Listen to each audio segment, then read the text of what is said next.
Good morning, everybody. Welcome, welcome. This is the Go West Challenge, and I want to welcome everybody to our little challenge today. My name is Caleb Mascalier, and I work for California State Parks, like it says right here on my patch. And I am up here at Columbia State Historic Park.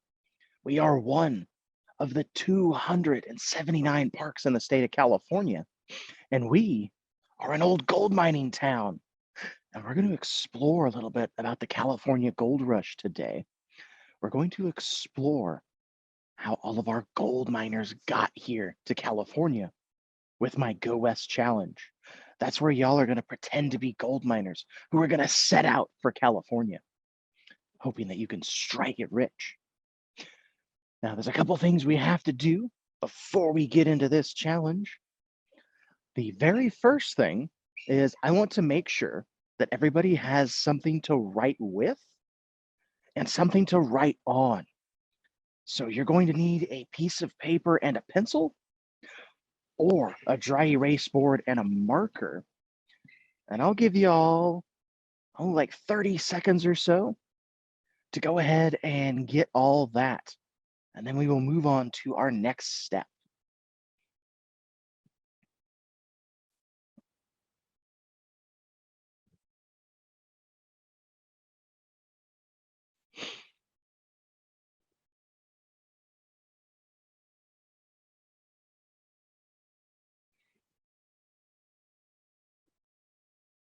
All right, friends, we are halfway there.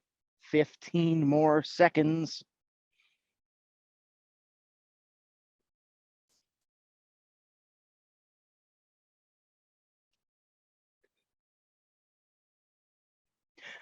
And 5, 4, 3, 2, and 1.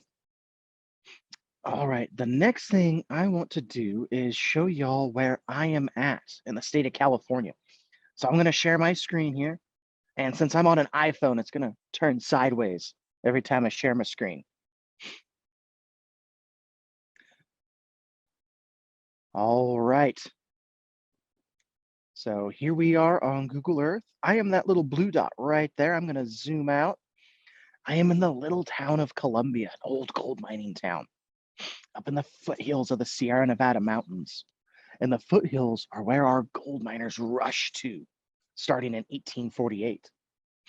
And I'm going to zoom out more so you can see, get a better idea of where I am at. Then we got a lake right there near us. If anybody's been to New Maloney's Lake before, I'm going to keep zooming out. And then there we have the city of Modesto. I'm about an hour east of it. And if I keep zooming out, I am about 2 hours south of the city of Sacramento and about 3.5 hours east of the city of San Francisco. Whoop, zoomed out a little too far there. There you go. Just in case we have any friends down there in Southern California or anywhere else in the country, I am that little blue dot. And I also want to give you all a sense of place of where I'm at here in the park. So I'm going to do a quick little 360 on the end of town I'm at here. And it's about 42 degrees here in Columbia today. And we're experiencing a little storm. It's kind of drizzling right now, but it's still a beautiful day here.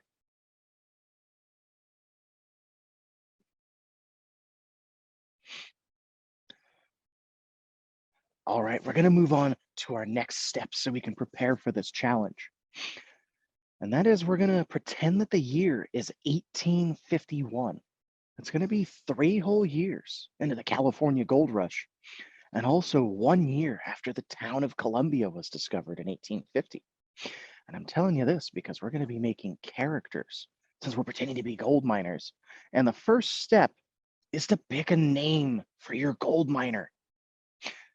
And I don't want you to pick just any name. I want you to think of a name that you believe someone would have had in the year 1851. And it can be just a first name if you want, or a first and a last name. And to give you some ideas, I'll tell you the names of two people that used to live here in Columbia. One of them, her name was Maria Dagner, and the other is one of the men who helped find the town of Columbia. His name was Dr. Thaddeus Hildreth. So those are some ideas for y'all. And what I'm going to do is give you 20 seconds now to think of your name and then write it down. All right.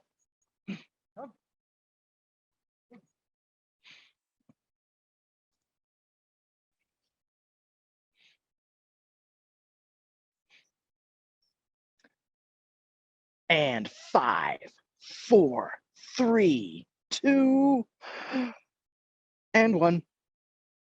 So I'm sure we all have some really awesome gold miner names. And we're going to hop on to our next step now. And that is, I want you all to draw pictures of your gold miners. But before you do, I want you to think about, what is your gold miner going to be wearing? Are they going to be wearing a hat, maybe? A big hat to keep the sun off of them in the summertime? Or maybe because it's chilly today, they'll be wearing a jacket like I am. Or maybe your gold miner's holding a pickaxe or even a gold pan. But I'm going to give you all 60 seconds, a whole minute, to draw a quick picture of your gold miner. And that starts now.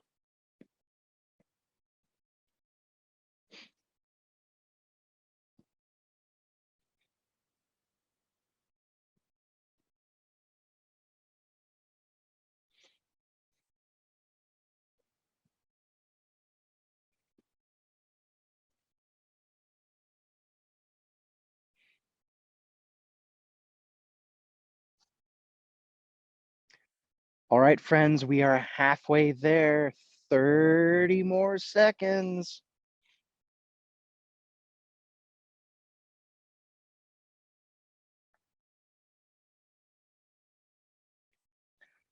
Almost done. 15 more seconds.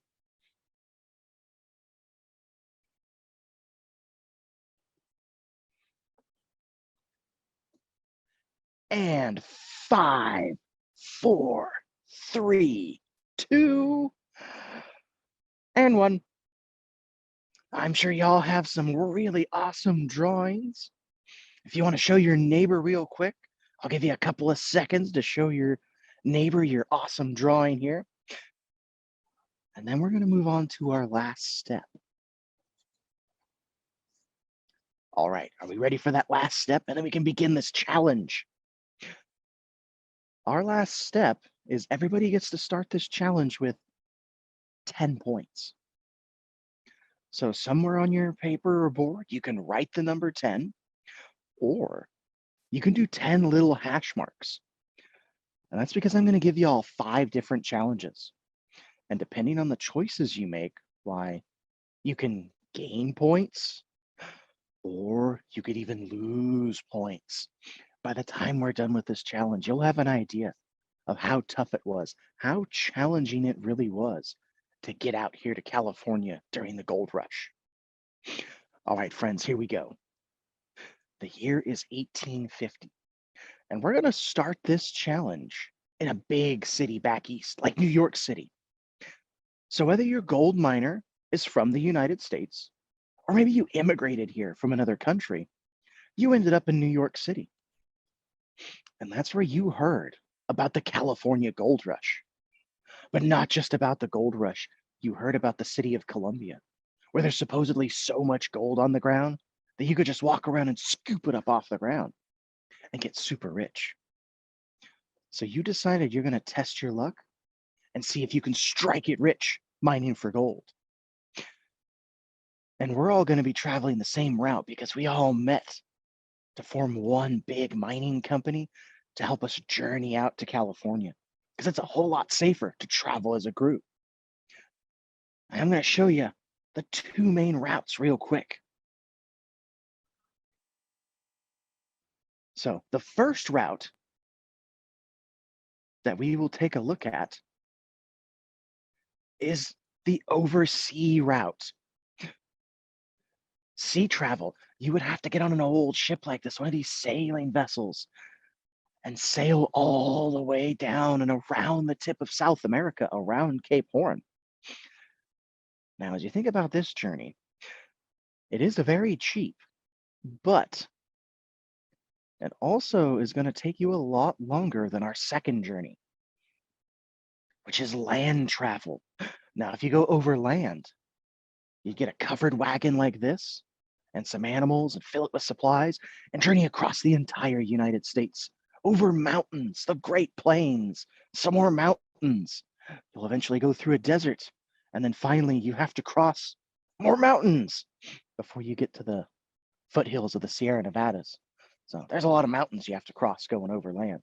And I'm going to show you this oversea map here. So a lot of our European immigrants came this way, and from Europe, it's about a 16,000-mile long journey to sail all the way around Cape Horn. From New York City, it'd be closer to 10 to 12,000 miles and would take you about 4 to 8 months. And a lot of the dangers are going around Cape Horn itself, the tip of South America. Antarctica's very close, and that cold air makes for crazy winds and waves that can sometimes knock ships over. So it's a pretty dangerous area of ocean. And then here's a little preview of the overland route. You can see you'll cross the entire United States. Now, the overland route was 2,000 miles, and that would only take about 3 to 6 months. And I think since we're 3 years into the California gold rush, why, we probably want to get there quicker before all the gold's gone, right? I know I sure would. So we're going to go on the overland route so we can get there quicker. So what we have to do now, friends, is journey to a frontier town like Independence, Missouri. And we're going to get wagons like this one. But if you can see this little wagon behind me, it doesn't have a motor. So not only are we going to have to buy wagons, we're going to have to buy some animals, some oxen, or maybe donkeys or horses to pull this big, heavy wagon. And that's what's going to be our first choices now. I'm going to show you all some pictures of some different wagons, and then we can decide what wagon we're going to buy.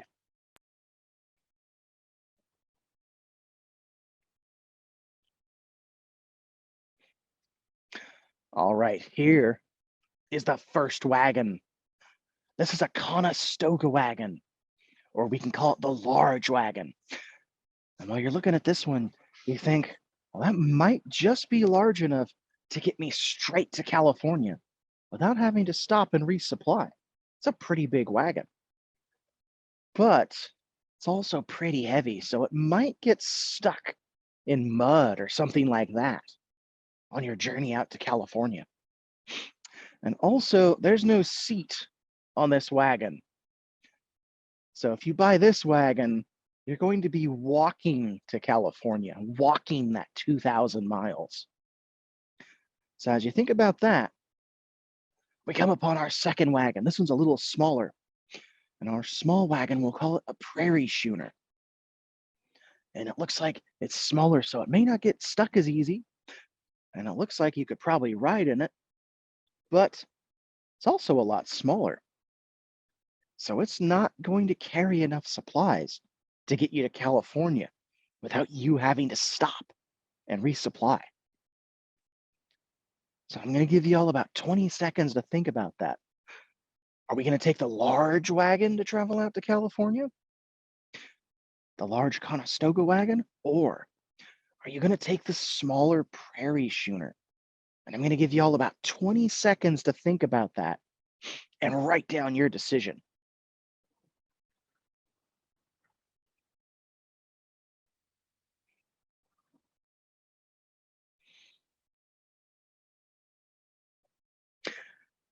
And 5, 4, 3, 2, And one.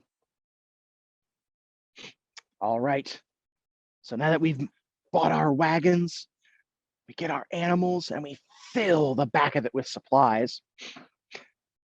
I'm going to show you the back of this wagon real quick, this little supply wagon, so you can get an idea of just how big these wagons actually are. So we'll pretend we filled our wagons up with food and water and shelter, hopefully enough to last us this nearly 6-month long journey. And I bet we're all ready to go now, aren't we? Awesome. And I'm going to tell you what month we are leaving. It's 1851, and we are going to be leaving in January. So we set out from town in our big, gigantic wagon train. And friends, we face our very first challenge. There's a river we have to cross.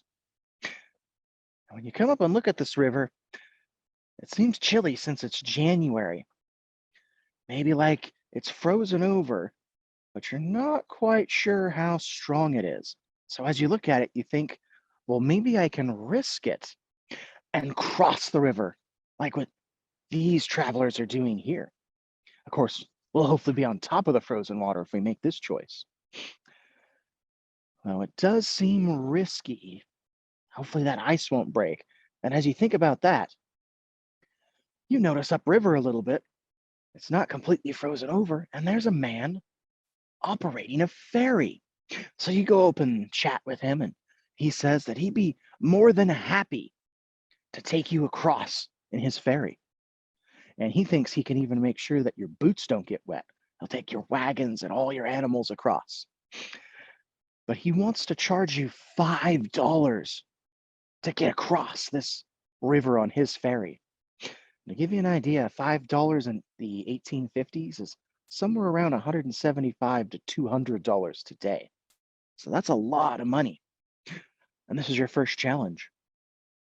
Are you going to pay the ferryman $5 to cross the river? Or are you going to risk crossing on the ice on top of the river?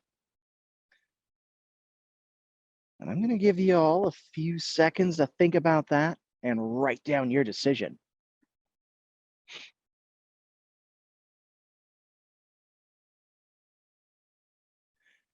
And 5, 4, 3, 2, and 1. All right, what I'd like you to do now is you can turn to your neighbor and quietly, you can tell them what you picked and why you picked it. And I'll give you all a few seconds to do that.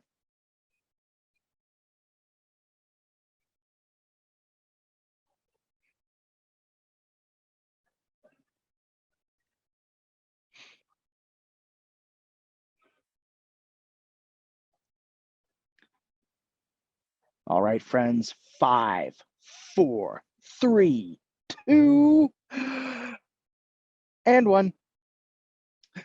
I'm going to give you the results now of challenge number 1.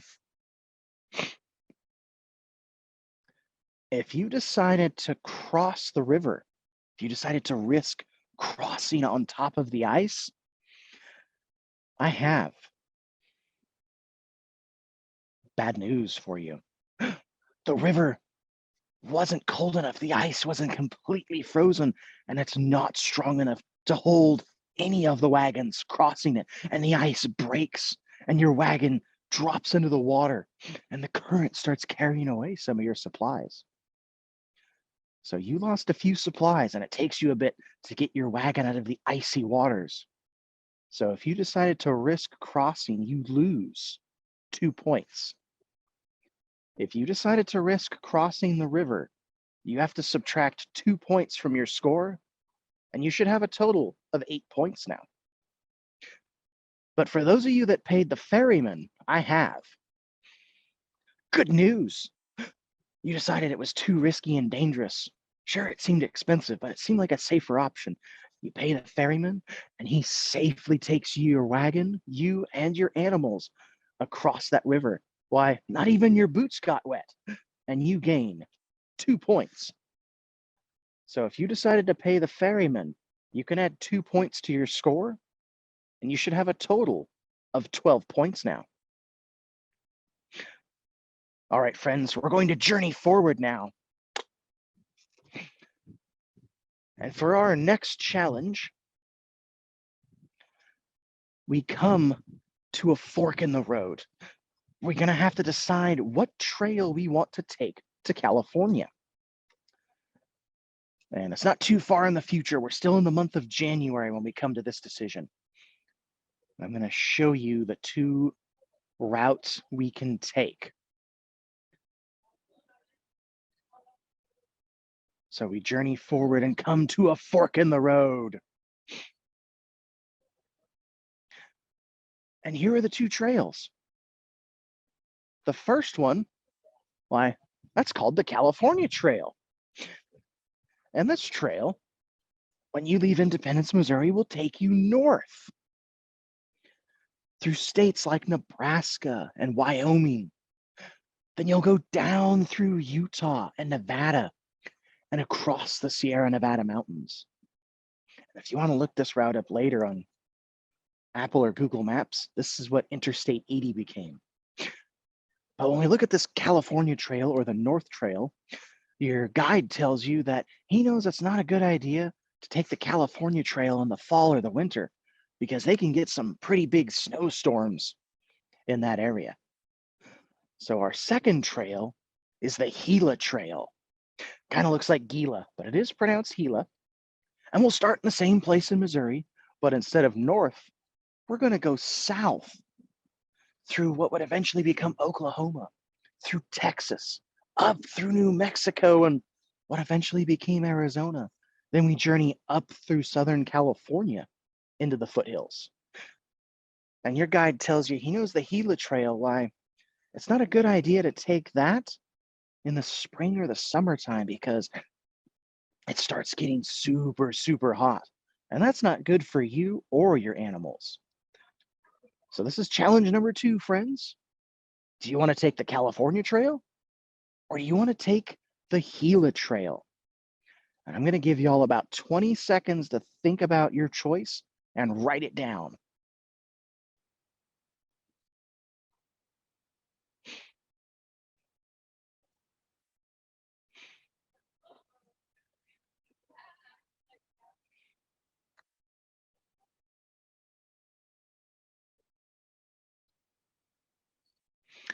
And 5, 4, 3, 2, and 1.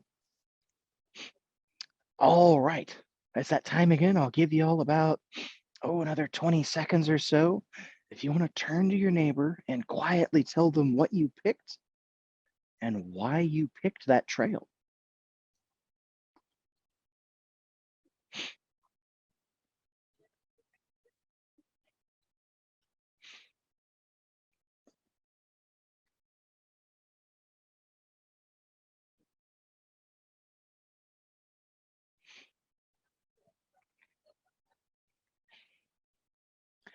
And 5, 4, 3, 2, and 1. All right, friends, it is now time for the results of challenge number 2.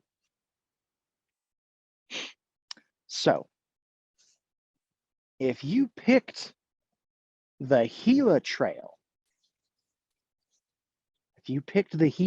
or the trail going south, I have good news for you. It was the month of January, so you decided it would be safer to go south, and you journey down through the Gila Trail. And you only get a few rainstorms, but it's mostly not too bad, and you gain 2 points. So if you picked the Gila Trail, I want you to add 2 points to your score. But if you picked the California Trail, I have some bad news for you. You start journeying north, and as January becomes February, you get hit with a winter storm. You get stuck in a blizzard. It snows sideways. And It's really cold and you have to stop and make some shelter and wait for this bad blizzard to stop. And if you picked the California Trail, you lose 2 points. If you picked the California Trail, I want you to subtract 2 points from your score. And now we journey forward again. And for this next challenge, we're going to come to a nice little valley. I'll show you a picture here in a minute. And this little valley, it's beautiful. Has a nice little lake that's got some fish swimming in it. And well, now since it's late February, early March, there's not too many vegetables growing here, but it's still a really pretty area. I'm going to bring up my picture here now, because when we get in this valley and we just start taking in all of this beautiful, beautiful scenery here, you notice that your trail guide seems a little nervous. So you go up and ask him, well, what seems to be wrong? And he tells you, oh, it's nothing, no big deal. We just have a small desert that we're going to have to cross through before we finally make it to California. So knowing that we're getting ready to cross through a desert, we face our third challenge, because this valley is awfully pretty and why it seems like it might be a good place to just rest, which is our first choice. We can just kick back and relax, enjoy the scenery, maybe play a game or something. You can even let your animals rest. Or do you want to resupply? You could get some water from the lake and maybe even try your hand at fishing to get some more food. So those are your two choices, friends. Are we going to rest after journeying for so long? Why, you might think you deserve a good little rest after that hard journey. Or are we going to spend the day gathering supplies, food and water? I'm going to give you all about 20 seconds to think about your choice and write it down.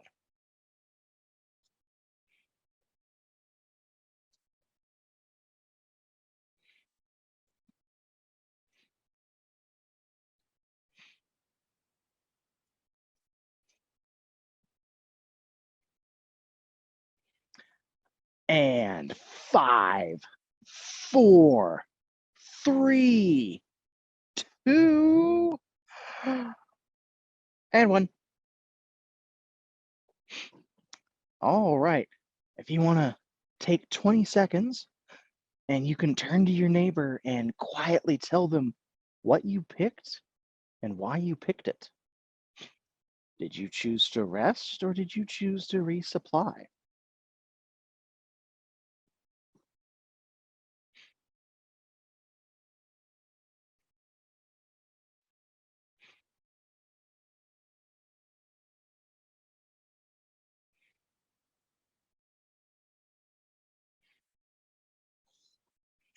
And 5, 4, 3, 2, and 1. All right, I'm going to give you the results of challenge number 3.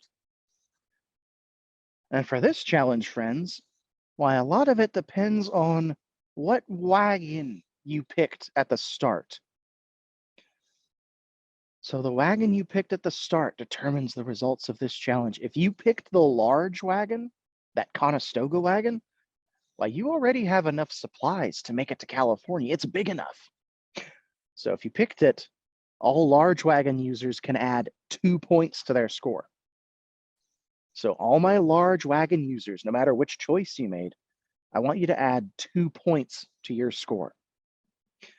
Now, for my small wagon users, the prairie schooners, your choice did matter.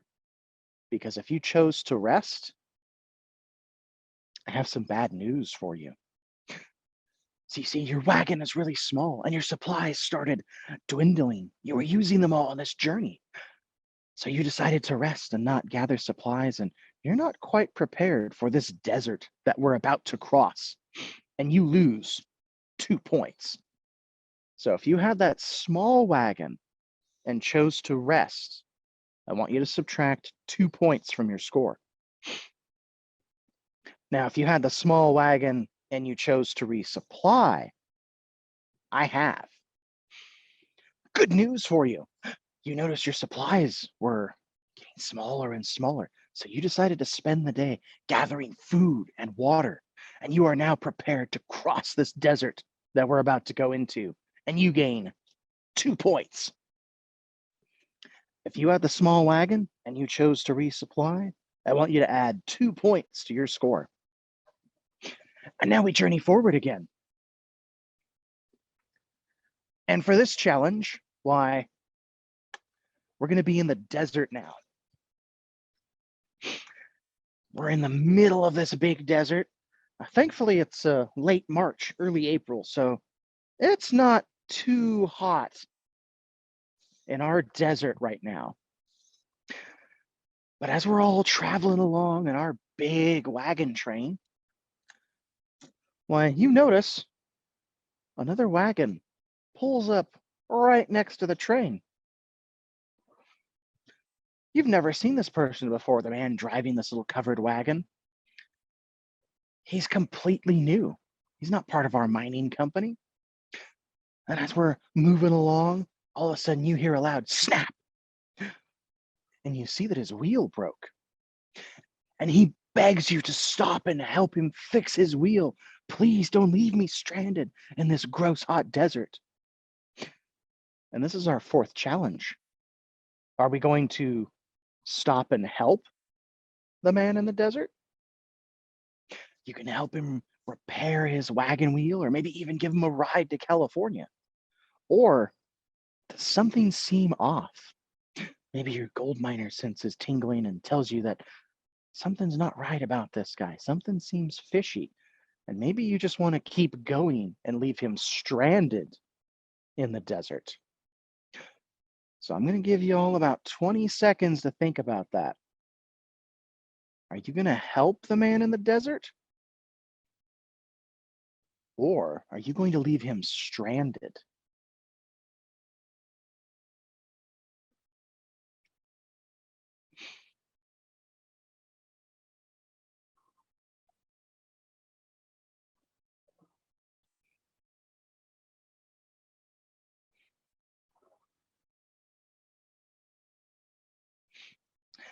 And 5, 4, 3, 2, and 1. All right, if you want to turn to your neighbor now, and you can quietly tell them what you picked and why you picked it. Did you choose to stop and help the man? Or did you choose to leave him stranded in the desert?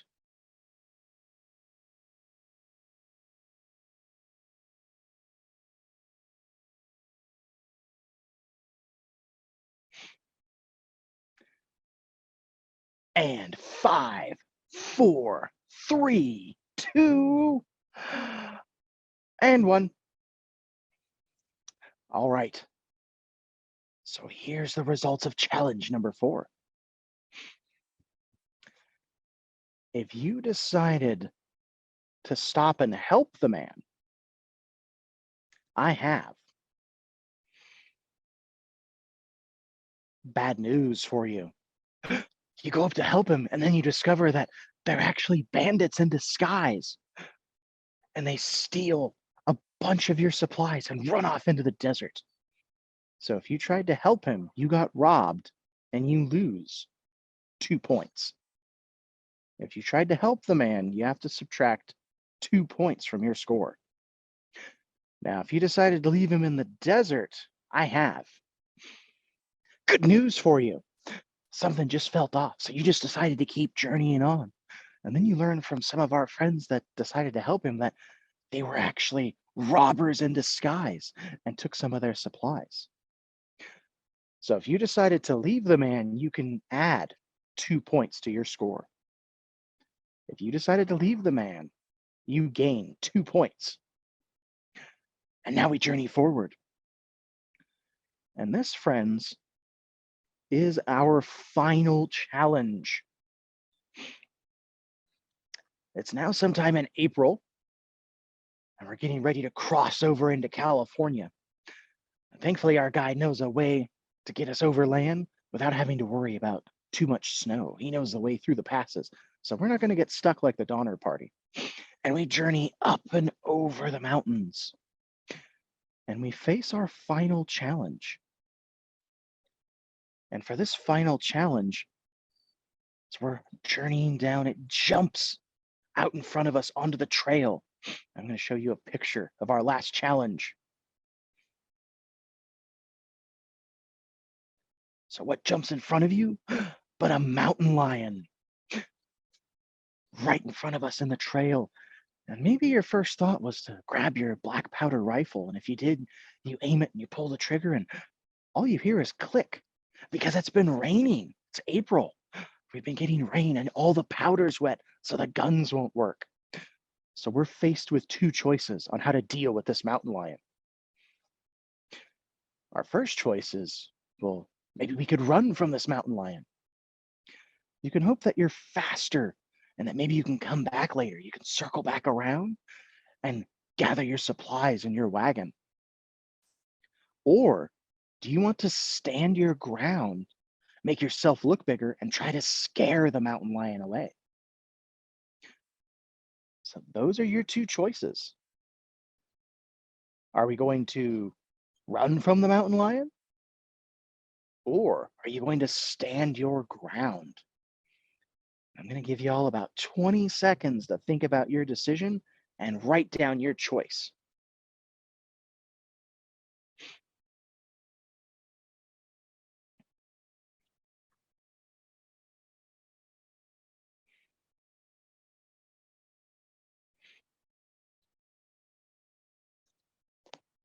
And 5, 4, 3, 2, and 1. So what I want you to do now, just like the other 4 times, go ahead and quietly turn to your neighbor and you can tell them what you picked. Did you choose to run or stand your ground? And why did you pick that one?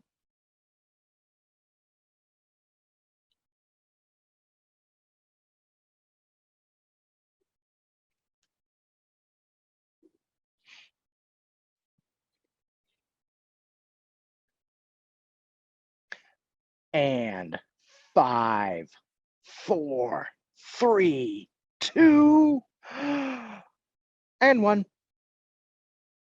All right, friends, it's time for the results of challenge number 5. If you decided to run from the mountain lion, I have bad news for you. You see, mountain lions are predators. So when they see you running, they think you're their prey. The mountain lion chases after you and pounces on you. Thankfully, we're in a big wagon train and your friends are able to chase the mountain lion off. But you have a hurt leg that you have to spend time bandaging, and you lose 2 points. If you tried to run from the mountain lion, you have to subtract 2 points from your score. Now, if you decided to stand your ground and make yourself look bigger, I have good news for you. When you do that, since mountain lions are predator and you make yourself look bigger, it thinks you're the bigger predator and it takes off running. And you safely survive the encounter and gain 2 points. So if you made yourself look bigger, I want you to add 2 points to your score.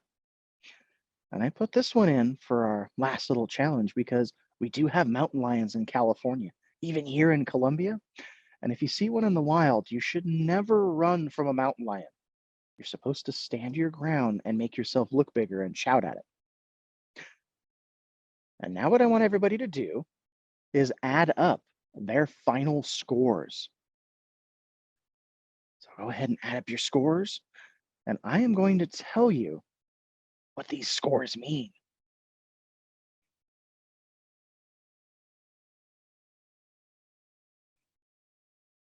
All right, we're going to start with the lowest scores you could get in this challenge.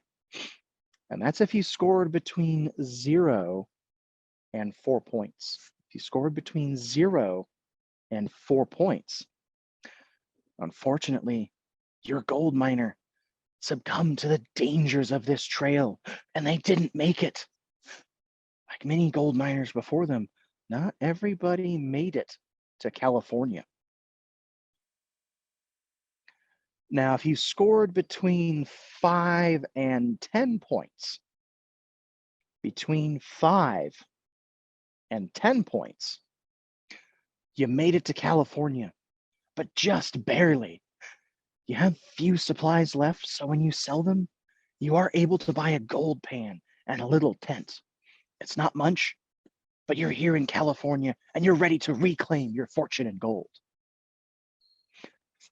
Now, if you scored between 11 and 16 points, between 11 and 16 points, you made it to California in good condition and with enough supplies left over that you're able to buy yourself some nice mining supplies and a tent, and you're ready to start hunting for gold. Now it's time for the highest scores. That's if you scored between 17 and 20 points. If you scored between 17 and 20 points, you made it to California in such good condition, you ended up with extra supplies. Why, I think you might be a trail guide yourself. And with these extra supplies, why, you have enough money that you could probably start your own company. And you are definitely ready to search for your fortune in gold. So I hope y'all had fun with our little gold miner challenge here. And I hope we explored today how tough it was, how challenging it actually was to journey here to California, because we had 300,000 people immigrate to California over the course of the gold rush from 1848 to 1856, and they all came for the same reason. They all journeyed to California to look for gold, and they were hoping they could strike it rich, they could get rich quick, and they could take their newfound wealth back to their family. But most of our miners didn't strike it rich. So again, I hope you all had fun with this challenge, and hopefully one day I can actually see you up here at Columbia State Historic Park. Have a good day, everybody. Bye.